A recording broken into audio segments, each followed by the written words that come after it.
Hi, I'm going to be reading the Lorax by Dr. Seuss. And at the far end of town, where the crinkle grass grows, and the wind smells slow and sour when it blows, and no birds ever sing, excepting old crows, is the street of the lifted Lorax. And deep in the crinkle grass, some people say, if you look deep enough, you can still see today, where the Lorax once stood, just as long as it could, before somebody lifted the Lorax away. What was the Lorax, and why was it there? And why was it lifted and taken somewhere? From the far end of town where the crinkle grass grows? The old Onceler still lives here. Ask him, he knows. You won't see the Onceler. Don't knock at his door. He stays in his lurkum on top of his store. He lurks in his lurkum, cold under the roof, where he makes his own clothes out of mufford moof. On a special dank midnight in August, he peeks out of the shutters, and sometimes he speaks and tells how the Lorax was lifted away. He'll tell you perhaps if you're willing to pay. On the end of a rope, he lets down a tin pail, and you will toss in 15 pence and a nail, and the shell of a great-great-great-grandfather's snail. Then he pulls up the pail, makes the most careful count, to see if you've paid him the proper amount. Then he hides what you paid him away in his snub, his secret strange hole, and his gravolvous glove. Then he grunts, I will call you by Whisperman phone, for the secrets I tell you are for your ears alone. Slip, when down slips the Whisperman phone to your ear, and the old Onceler whispers are not very clear. Once they have to come down through the snurgling hose, and he sounds as if he had smallish bees up his nose. Now I'll tell you, he says, with his teeth sounding gray, how the Lorax got lifted and taken away. It all started way back, such a long, long time back. Way back in the day when the grass was still green, and the pond was still wet, and the clouds were still clean, and songs of the swoomy swans rang out in space. One morning I came to this glorious place, and I first saw the trees, the trufflet trees, the bright-colored tufts of the trufflet trees, mile after mile in the fresh morning breeze. And under the trees I saw brown barbaloots frisking about in their barbaloot suits, as they played in the shade and ate truffle of fruits. From the rippleless pond came the comfortable sound of the humming fish, humming while splashing around. But those trufflet trees. All my life I have been searching for trees such as these. The touch of their tufts was much softer than silk, and they had the sweet smell of fresh butterfly milk. I felt a great leap of joy in my heart. I knew what I'd do. I unloaded my cart. In no time at all, I built a small shop. Then I chopped down a truffle tree with one chop, and with great skillful skill, and with great speedy speed, I took the soft tuft and I knitted a theed. The instant I'd finished, I heard a zog-zap. I looked, I saw something pop out of the stump. of the tree I had chopped down. It was a short man. Describe him? That's hard. I don't know if I can. He was shortish and oldish and brownish and mossy. He spoke with a voice that was sharpish and bossy. Mister, he said with a sawdusty sneeze, I am the Lorax. I speak for the trees. I speak for the trees have no tongues. And I'm asking you, sir, at the top of my lungs. He was very upset as he shouted and puffed, "What's that thing you've made out of my truffle tuft?" "Look, Lorax," I said, "there's no causing for alarm. I chopped just one tree. I am doing no harm. I am being quite useful. This thing is a theed. A theed's a fine something that all people need. It's a shirt, it's a sock, it's a glove, it's a hat. But it has other uses. Yes, far beyond that. You can look for it, you can use it for a carpet, for pillows, for sheets, for curtains, for covers, for bicycle seats." The Lorax said, "Sir, you are crazy with greed. There is no one on earth who would buy that fool theed." But that very minute I proved he was wrong, for just at that minute a chap came along, and he thought that the theed I had knitted was great. He happily bought it for $3.98. I laughed at the Lorax. "You poor stupid guy, you never can tell what some people will buy." I repeat, cried the Lorax, "I speak for the trees." "I'm busy," I told him. "Shut up, if you please." I rushed across the room, and in no time at all, built a radio phone. I put in a quick call. I called on my brothers and uncles and aunts, and I said, "Listen here, here's a wonderful chance for the whole Onceler family to get mighty rich. Get over here fast, take the road to North Nitch. Turn left at the Weehawken, sharp at the South Stitch, and in no time at all in the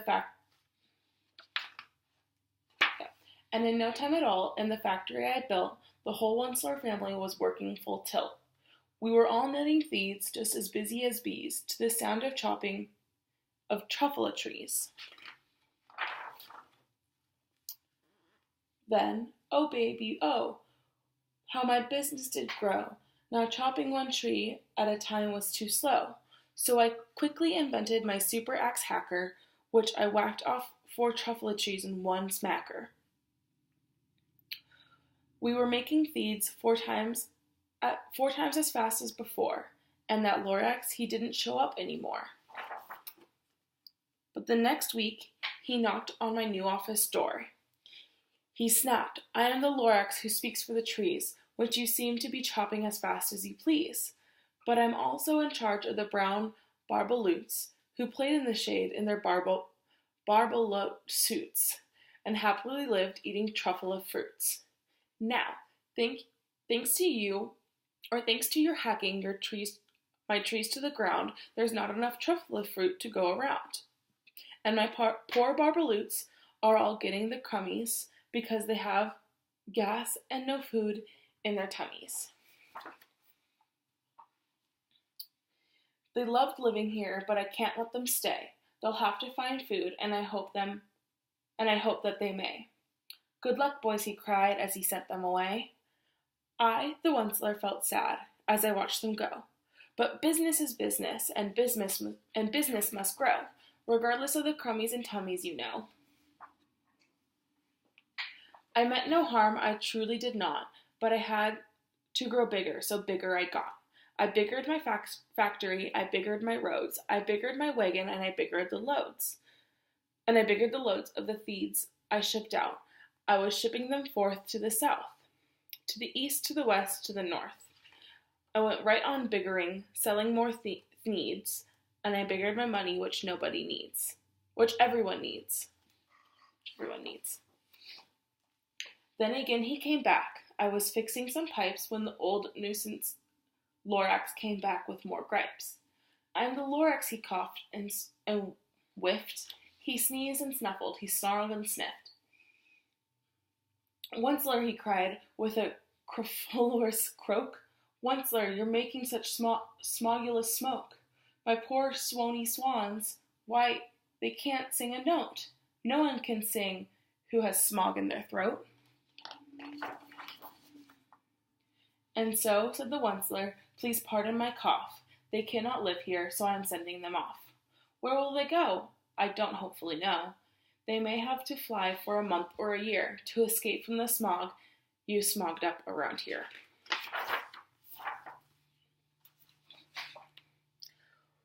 What's more, snagged the Lorax, his dandard was up. Let me say a few words about the gluppity-glub. Your machine chugs on day and night without stop, making gluppity-glub. Also sloppity-slop. And what do you do with the leftover goo? I'll show you, you dirty old Onceler man, you.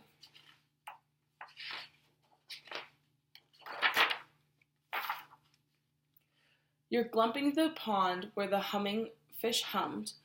No more can they hum, for their gills are all glummed. So I'm sending them off. Oh, their future dreary. They'll walk on their fins and get woefully weary, in search for some water that isn't so smeary. I hear things are just as bad up in Lake Erie. And then I got mad. I got terribly mad. I yelled at the Lorax. Now listen here, Dad. All you do is yap yap and say bad, bad, bad, bad. Well, I have my rights, sir, and I'll tell you. I intend to go on doing just what I do.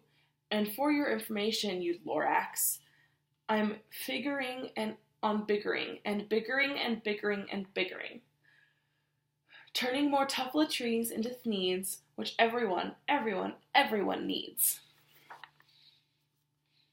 And at that very moment, we heard a loud whack, and from outside in the fields came a sickening smack of an axe on a tree. Then we heard the tree fall, the very last tuffla tree of them all. No more trees, no more thneeds, no more work to be done. So in no time, my uncles and aunts, everyone, all waved me goodbye. They jumped into my cars and drove away under the smoke-smogging stars. Now all that was left, neath the bad-smelling sky, was my big empty factory, the Lorax, and I. The Lorax said nothing, just gave me a glance, just gave me a very sad, backwards glance. As he lifted himself by the seat of his pants, and I'll never forget the grim look on his face when he hoisted himself and took leave of this place through a hole in the smog without leaving a trace.